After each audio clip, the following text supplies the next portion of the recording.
से बड़ी अपडेट आप तक पहुंचा दें। शिक्षा मंत्री मदन दिलावर झालावाड़ पहुंच गए हैं, अस्पताल पहुंचे हैं, हालचाल जानने पहुंचे घायल छात्रों का और अब हो सकता है कि पीड़ित परिजनों के साथ भी वो मुलाकात करें। शिक्षा मंत्री मदन दिलावर की मौजूदगी इस वक्त झालावाड़ में।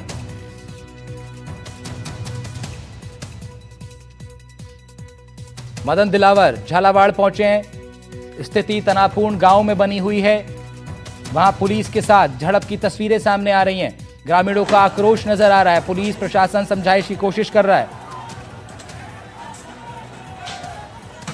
सुशांत पारिक हमारे इनपुट एडिटर हमारे साथ जुड़ रहे हैं, उनका रुख कर लेते हैं। सुशांत, इस तनावपूर्ण स्थिति के बीच शिक्षा मंत्री की मौजूदगी झालावाड़ में, बड़े सवाल और लोगों के आक्रोश और इस दुख की घड़ी के बीच शिक्षा मंत्री मदन दिलावर किस स्थिति में खुद को पाएंगे?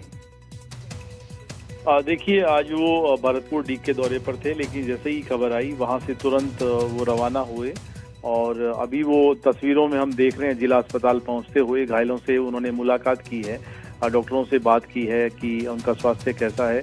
पूरी घटना को लेकर पहले से वो ब्रीफ ले चुके हैं, लगातार रास्ते में भी और फोन के जरिए वो ब्रीफ उन्होंने ले लिया था। लेकिन जो तस्वीरें हम देख रहे हैं अब से कुछ देर पहले की है, उनके पहुंचने से पहले जिस तरह से नरेश मीणा और जो ग्रामीण थे वो वहां पर विरोध प्रदर्शन कर रहे थे, 1 करोड़ के मुआवजे की मांग थी, दोषी अधिकारियों के खिलाफ FIR और सरकारी नौकरी की मांग थी। वो प्रदर्शन जो था उनका, जो जिस तरह से उग्र हुआ, पुलिस को एक्शन लेना पड़ा, नरेश मीणा को डिटेन किया गया है, वहां से ग्रामीणों को हटाया गया है और कुछ तस्वीरों में हमने देखा कि कैसे ग्रामीण भी तोड़फोड़ कर रहे थे। गुस्सा आक्रोश जो उनका था वो नजर आ रहा था। बड़ी संख्या में वहां पे भारी पुलिस जाब्ता, आसपास के थानों का भी रिजर्व पुलिस बल भी तैनात कर दिया गया है।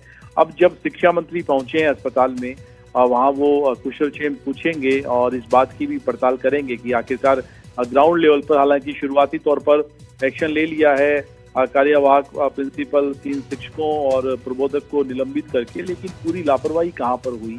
क्यों जब सरकार लगातार मानसून से पहले हर जिले में रिपोर्ट मंगवाती है कि जर्जर इमारतों को ठीक किया जाए, उनमें पढ़ाई नहीं होनी चाहिए, तो आखिरकार उस सूची में ये स्कूल क्यों नहीं था और क्यों यहाँ पर बच्चों का जीवन दांव पर लगाया जा रहा था? ये सारे सवाल ऐसे हैं जिनका सामना शिक्षा मंत्री को करना पड़ेगा।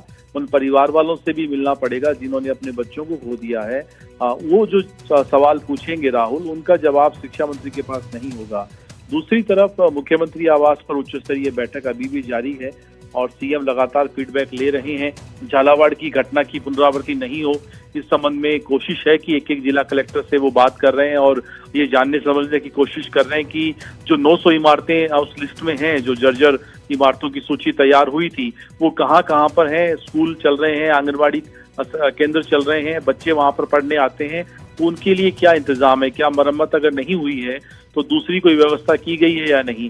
ये सारे ऐसे सवाल जिनका जवाब वो तलाश करने की कोशिश कर रहे हैं और इस बैठक से निकलकर कुछ ऐसा आने की भी संभावना है ताकि एक नजीर बने। जो उच्च स्तर पे लापरवाही हुई है उनके खिलाफ भी एक्शन लिया जा सकता है। बिल्कुल सुशांत, और सीधी तस्वीरें भी हमारे सामने इस वक्त आ रही हैं। शिक्षा मंत्री मदन दिलावर उस अस्पताल में पहुंचे हैं जहां पर घायल छात्रों का इलाज जारी है।